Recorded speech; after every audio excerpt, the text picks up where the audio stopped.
Word Eyes brings you any educational knowledge or information around the globe, current or many years ago, that has historical or significant value. It is your eyes to the world. After 20 years of bloody encounters with millions of lost lives, both the Afghanistan and Vietnam wars had been a hopeless pursuit. Without ever admitting, the United States in both wars had to withdraw in defeat, and withdrew in a very chaotic way, frenziedly airlifting its citizens as well as the people and their families who helped them during the 2 decades of war, and still left thousands more people to fend for themselves. The promise to get those left behind out of Afghanistan remained to be seen. It happened in Vietnam. Hopefully, it could be different this time. Please do me a favor. If you are new to this channel, click on the subscribe button and the bell notification as well. By sharing this video to some of your friends so that they may also see it, would be highly appreciated. Thank you. The U.S. went to war in Vietnam in 1965 to prevent the spread of communism and to kill as many Vietnamese as they could as they envisioned democracy to triumph over communism. Troops after troops have been deployed. Large amount of arms and ammunitions provided and trained the South Vietnamese people for years as brave and tough fighting machine. After 20 years of fighting and almost 3 million South Vietnamese soldiers and civilians perished and about 58,000 Americans killed, yet it didn't deter the North Vietnamese from waging a protracted struggle, annihilating U.S. soldiers equally in the process. In the end, the U.S. realized what they came for when they invaded Vietnam was not happening. They decided to withdraw, put an end to a war that had drained them physically, emotionally, and financially, while their plans for Vietnam continued to have dim.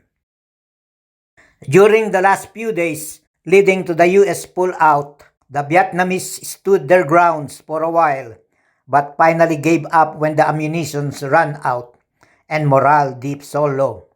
In part, corruptions in the South Vietnamese government had also caused their demoralization.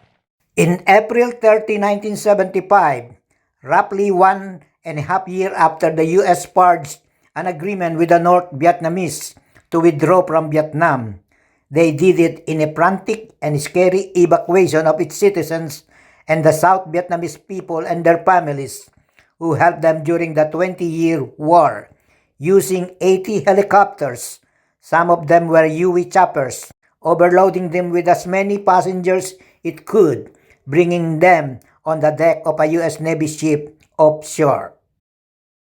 They did such evacuation repeatedly on the U.S. Defense Attaché compound, on a few buildings in Saigon, balancing the chopper on rooftops. Among them was the U.S. Embassy in South Vietnam, while thousands of frantic people fought for their lives to get into the U.S. compound, scaling walls, forcing and pushing steel gates so they could get in, while the North Vietnamese troops slowly advancing into the city of Saigon. In less than 24 hours during the final day of evacuation, the U.S. had airlifted 7,000 American citizens, South Vietnamese and other foreign nationals by helicopters in Saigon. Overall, the U.S. had evacuated 138,869 Vietnamese refugees with the use of small boats, barges, choppers, and cargo planes. Those who were left behind used boats to get them out of Vietnam, thus earning the name of boat people.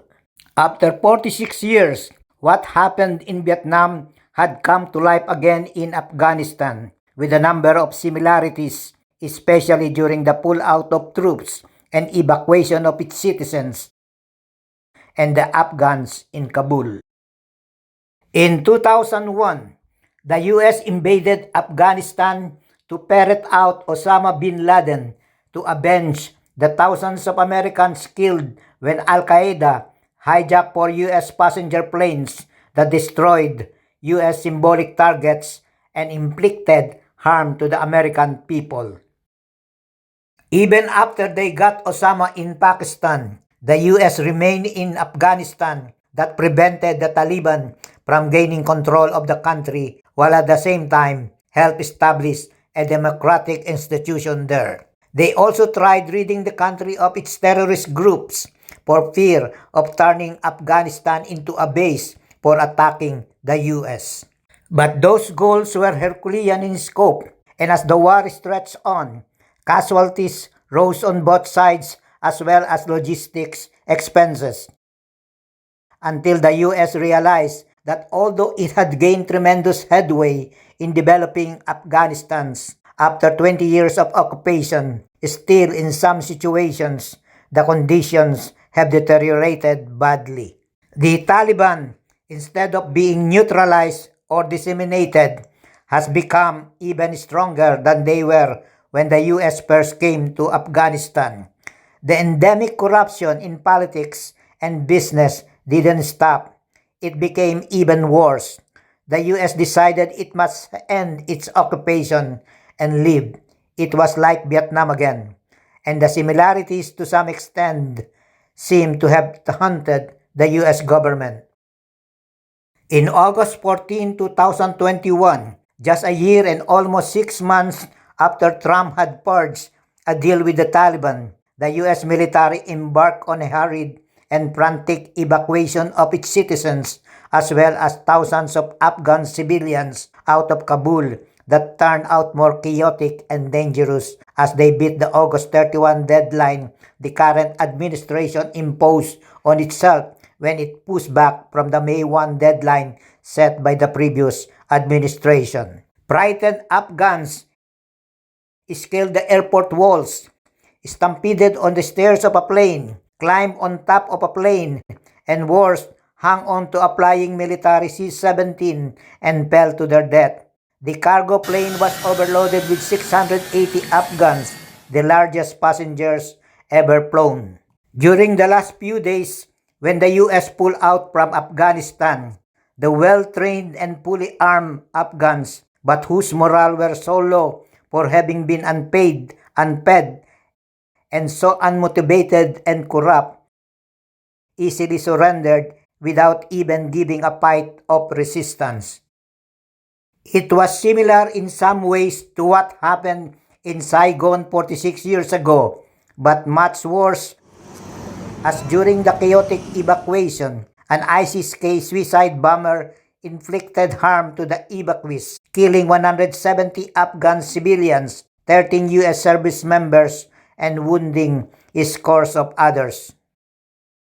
On the last day of evacuation, the U.S. had ferried out more than 120,000 civilians, 6,000 U.S. citizens, and left about 200 Americans and scores of Afghan civilians who had helped the U.S. during the 20-year war with the Taliban.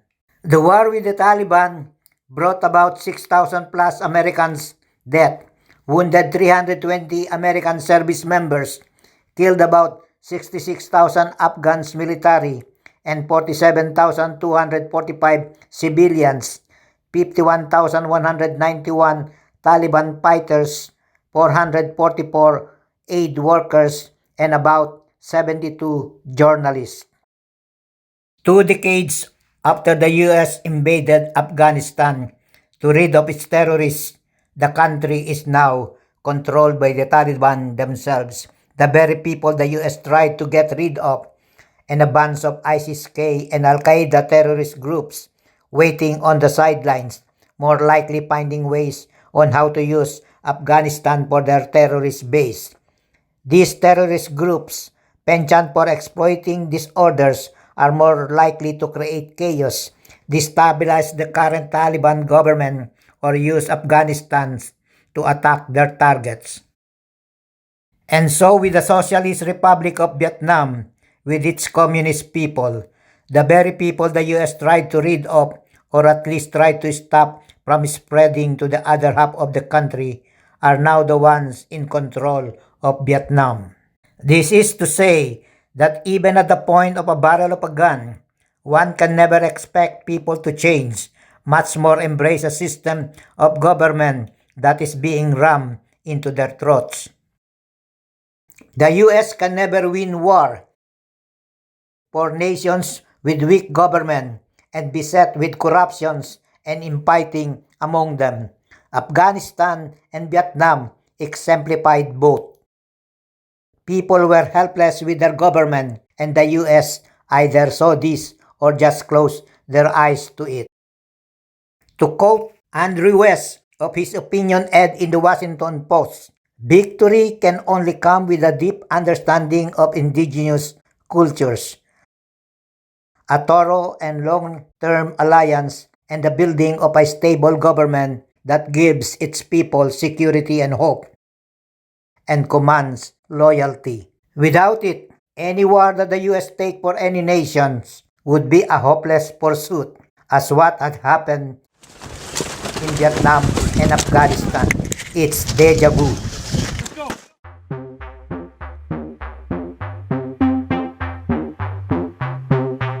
And that's for now for World Eyes.